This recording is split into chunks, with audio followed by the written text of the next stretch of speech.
Good morning, folks. Today I'm going to try to take care of our pasture. Here we have a 1 acre pastures where we wait to the end of the season, see how our bigger pastures are doing, and we will allow our sheep to come in here. If you take a look at this, we have a lot of good clover growing in here. Fescue is growing here as well, and little fescue, little orchard grass is growing. I think we have a pretty good pasture growing, but meanwhile we have some other plants that are not wanted. I'm not quite sure what the name of this is. This is not wanted.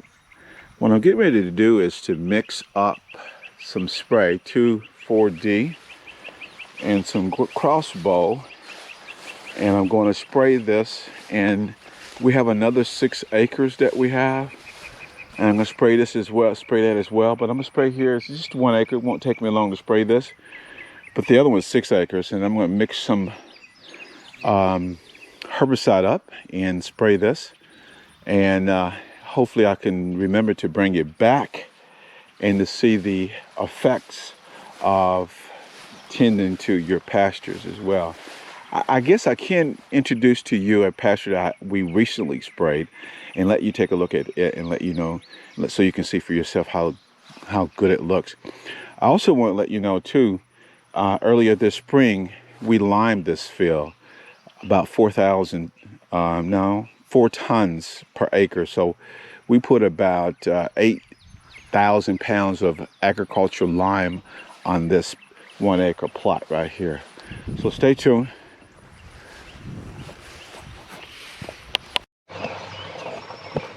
Let me show you where I mix up my spray tank.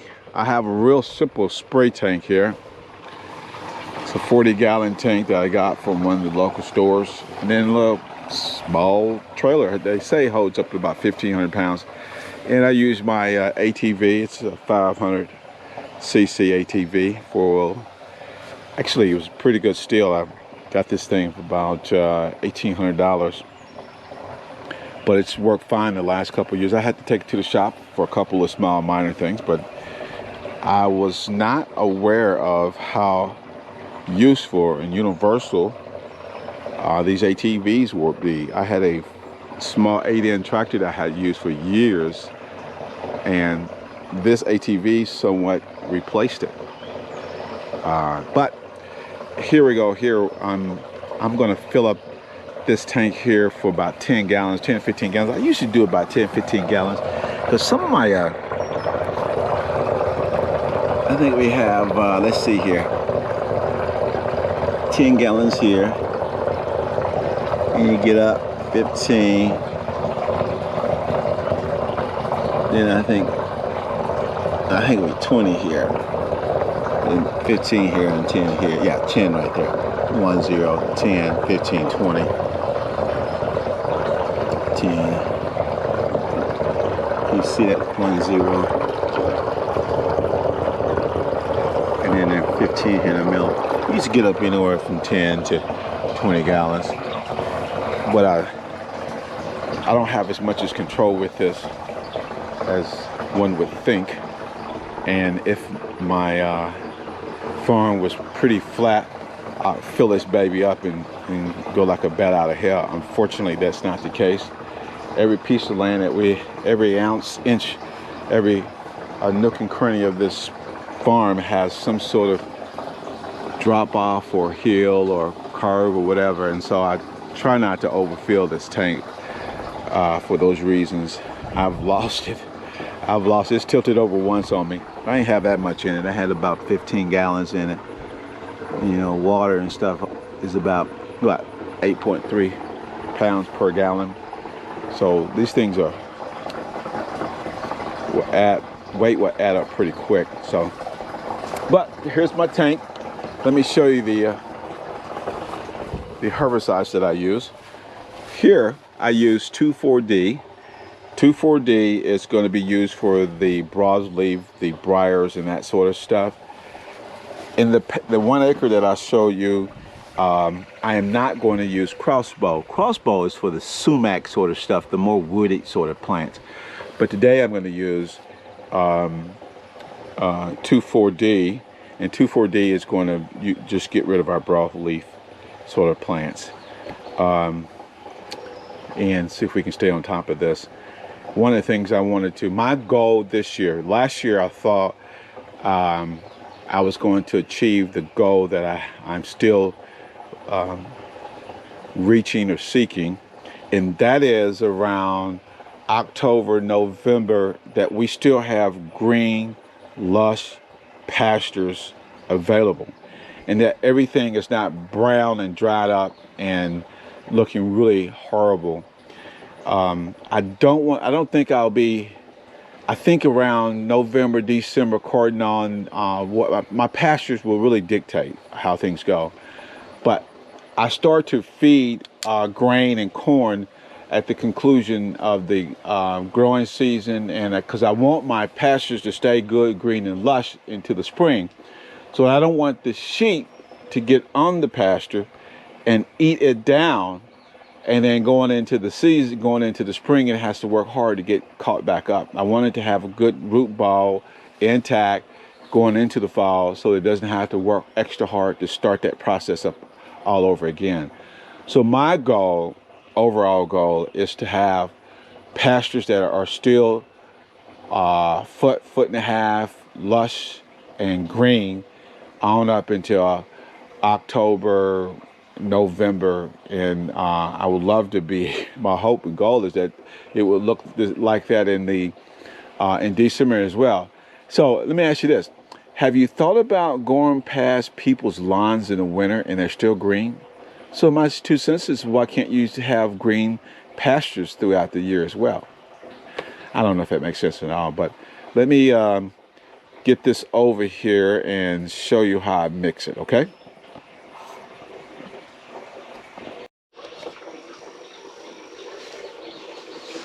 This top is convenient. It stays with the tank.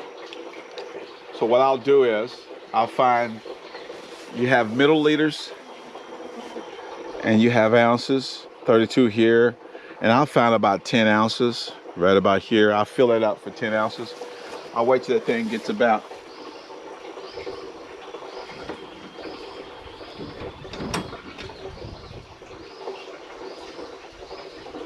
past. I'm gonna wait till it gets to 15 ounces, 15 gallons down. I'll fill this up for 15 gallons now. So we went past my 10 gallons. So now I'll wait till this thing gets to my 15 gallon mark, and I'll fill it up to that. 1 ounce is up to 15 gallons. There we go. Now what I'll do,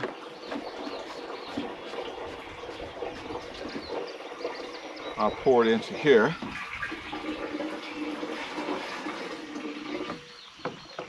I'll mix it up. I'll clean this measuring cup out. Again, I mix, this is concentrate, 2,4-D. And what I do here is I add 1 ounce to a gallon of water.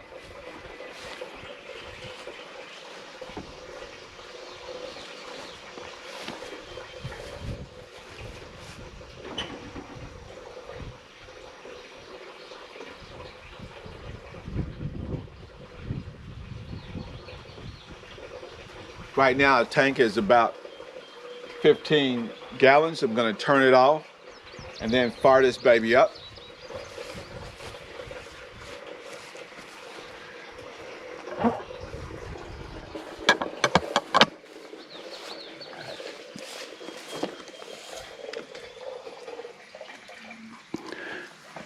Convenience of this rainwater catchment system, very convenient.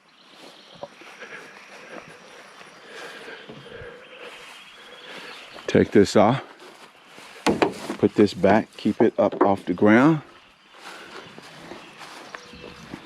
Now what we do is replace this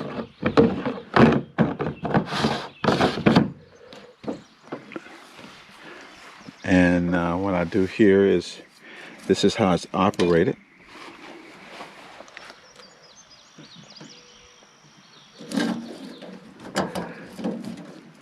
It doesn't get caught up in a bind anymore, so I just tie it off here.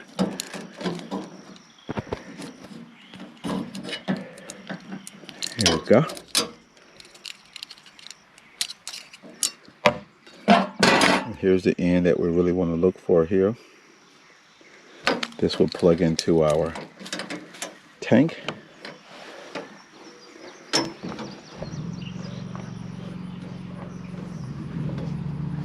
Let's see how we're going to do this, baby.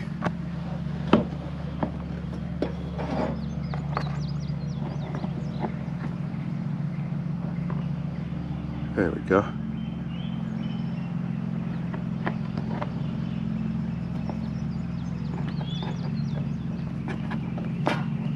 Okay, now let's hook this up, these gator clips, up to the battery. We'll run it through here, through my rack on the back of my ATV.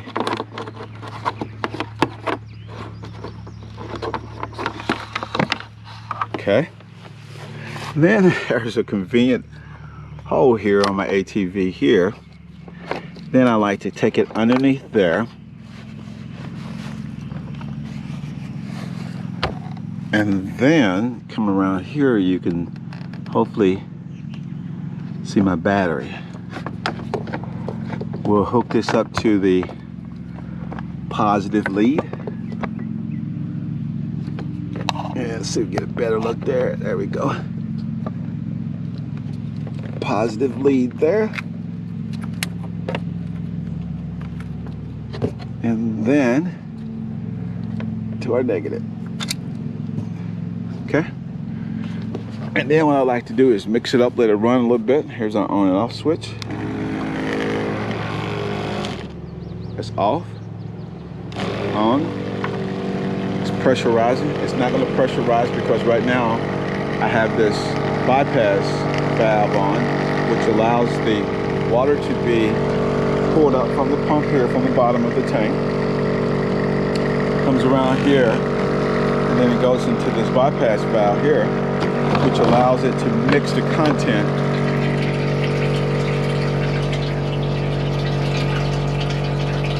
of your tank. So I like to mix that for a little bit and route to the place I want to spray. Now, if I turn this off, it will pressurize our hose, our system. And there we go. And we don't want to do that. So let's keep that going. Or we can go ahead and turn it off here. You hear it? Let me show you my boom. Once it booms up, pressurizes. It's not going to pressurize until I turn that switch off.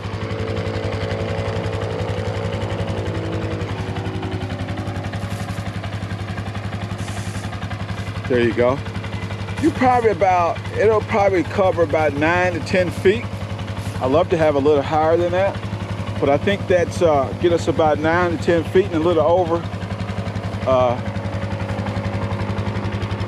Overlapping goes on as well. A little less than 5 miles an hour, we'll get her done. I'll come back in a second. When I mentioned earlier that I wanted to show you how herbicide and taking care of your pasture can emerge after a little bit of intervention. We consider this pasture about 4 or 5 acres. You can take a look at that fence line there. There's a gate there. And this tree line here, this stand, a popular variety of trees, goes back about 50 feet deep. But then it goes down and comes back up right here. I think it's a big sycamore tree. And then back up to this H post here on this corner. And then it swings all the way down there and comes back around. So we have about 4 to 5 acres here.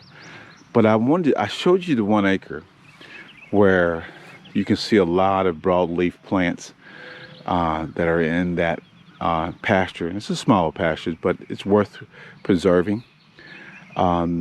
We seeded that pasture this year We also limed it this year. We limed this here as well, about 4 tons per acre. But I wanted to see you, we've already sprayed this. Let me show you some of the effects of that. Look right here. The yellowing there. So this allowing that native, natural fescue to thrive. I don't see very much clover and orchard grass. But here's what happens when you take a few extra minutes and a little extra care. You get the yellowing and the browning and dying off of these broadleaf plants. Right here, this stuff is dying. I don't know the name of it, but it's dying off. I could show you another pasture later on that's doing the same thing. Can you see that in the distance up there? That's dying off as well. Right here's another patch to my left, to your left as well. So, and right in front of us, I think it's a good patch of pasture that looks really good. It's greening up, it's lushing up. We hayed this for the first cut, and I think we got about 15 to 25 bales out of here. I think after this, we may get close to 100 bales. So stay tuned. So let me go and start mixing up 2,4-D and I'll bring you back. Okay, here is, sorry about that. Here's another pasture that we are trying to maintain and manage. We have about 2 to 3 acres and enclosed here. But one of the reasons I wanted to show you this is that you can see where the herbicide spray is working. The brown dying grass or bushes or plants that have been sprayed by broadleaf herbicide that I shared with you earlier. And for us, this pasture looks excellent. This pasture was really low in pH, I think 4.5. I think we included a bunch of lime here. So here's the goal. This is what we want to get. And I'll show another pasture that we're working on as well. But we want to give the good healthy grasses like the native fescue and orchard grass and clover, those sort of grasses. We want to give them a fighting chance, and one way to do that is that we can control some of the broadleaf. So this field looks really good.